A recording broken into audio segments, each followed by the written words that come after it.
Дональд Трамп, оказывается, замешан сразу в нескольких скандалах, причем эти скандалы обвиняют его не какие-нибудь там, значит, обиженные бывшие сотрудники, а вполне себе уважаемые издания. И, кстати, ссылаясь при этом часто на действующих сотрудников администрации Трампа.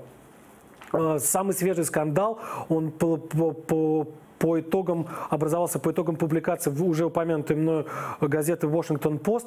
«Вашингтон-Пост» написала о том, что Дональд Трамп очень странно ведет себя в своих отношениях с Владимиром Путиным, российским президентом так называемым.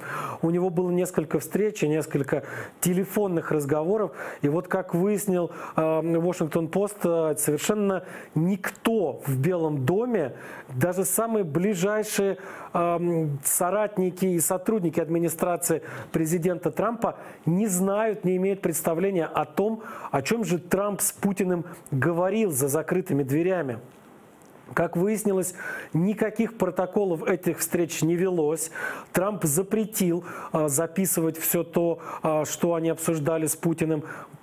Более того, те переводчики, конечно же, Трамп не может понимать Путина, Трамп говорит по-английски, Путин говорит по-русски, поэтому разговоры происходят в присутствии переводчиков. Так вот, те переводчики, которые присутствовали при этих встречах или находились в кабинете рядом с Трампом, когда он вел телефонные переговоры с Путиным, у них, как выяснилось, Трамп лично забирал блокноты, в которых они делали какие-то записи, и Трамп же говорил о том, чтобы дальше этих переводчиков информация собственно, о предмете разговоров с Путиным никуда не шла. В итоге, как я уже и сказал, нет ни одного даже самого засекреченного документа сейчас в Вашингтоне, из которого было бы понятно, о чем вообще шла речь с Путиным.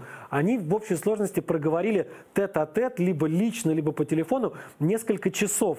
И даже самые-самые близкие к Трампу люди не понимают, о чем они тогда говорили. Опрошенные изданием «Вашингтон-Пост» представители администраций работников Белого дома при предыдущих президентах говорят, что это очень странная история, даже пугающая и опасная для демократии.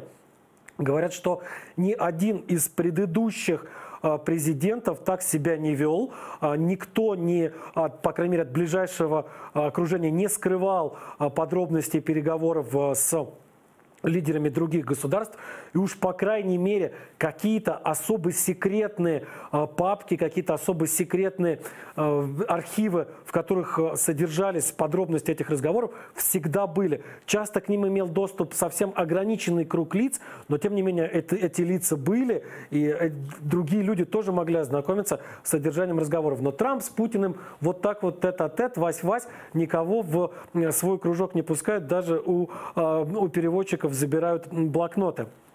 И еще один скандал, напрямую связанный с Трампом и Путиным. Это уже другое издание, New York Times, тоже очень уважаемое, такое респектабельное американское издание, об этом пишет. Они пишут о том, что Федеральное бюро расследований, одна из главных спецслужб Соединенных Штатов Америки, проводила, а может быть проводит и сейчас, особое расследование в отношении Дональда Трампа. Началось оно вскоре после того, как был уволен глава Федерального бюро расследований. Это произошло в прошлом году. Звали его Джеймс Коми, зовут его Джеймс Коми, он просто уже не работает главой ФБР. Так вот, после того Джеймс Коми занимался, в частности, выяснением вероятных связей администрации президента Трампа с Кремлем. Он был уволен, причем формально его уволили, там совершенно за не связанные с вот этим расследованием истории. Но вот, как выяснили журналисты, Федеральное бюро расследований вскоре после увольнения своего шефа начало новое расследование уже в отношении самого Трампа, причем целью этого расследования являлось, а может быть и до сих пор является, установление возможных связей уже самого Трампа, не его администрации, не вот этой общности десятков или сотен людей, а конкретно президента США его связи с администрацией российского президента, с Кремлем или российскими спецслужбами. В журналистских материалах даже фигурируют такие словосочетания, как «работа на российское правительство», то есть в Федеральное бюро расследований выясняло, а может быть выясняет и сейчас, работал ли Трамп осознанно на Кремль, был ли он завербован Кремлем, и, может быть, он вообще российский шпион. Есть, правда, предположения, его озвучивали также сотрудники спецслужб, имена которых не называются, что Трампа, что называется, используют в темную, да, что он не понимает, что действует в интересах России тогда, когда совершает такие действия, как увольнение Коми. И вот эта вероятность, то, что он действует в интересах России, сам не понимая того, тоже проверяется, тоже расследуется. Но вот к каким выводам пришли контрразведчики, журналисты не сообщают, вероятнее всего, либо это расследование было в какой-то момент прекращено при новом руководстве Федерального бюро расследований, либо оно настолько глубоко засекречено и настолько глубоко законспирировано, что его выводы еще не опубликованы, а может быть, и оно еще и продолжается. В любом случае, история, конечно, бесконечно интересная.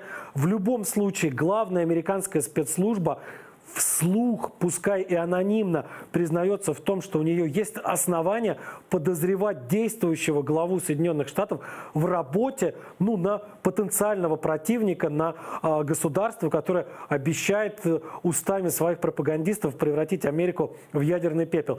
Что вслед за этим совсем произойдет, пока еще сложно предполагать, но можно, конечно, с большой долей вероятности посчитать, что сейчас демократическая оппозиция Трампа в Сенате, в Конгрессе, на местах вцепится в это расследование, попытается каким-то образом довести его до конца, потому что давно уже наиболее такая упертая антитрамповская часть политикума американского стоит на позициях необходимости импичмента и отставки президента. И вот такого рода, конечно, информация дает им новые козыри, дает им возможности приблизить голосование об импичменте главе государства. Хотя пока, в общем, до этого еще далеко, пока у них нет никаких железных доказательств того, что Трамп действительно шпион и действительно работает в интересах России.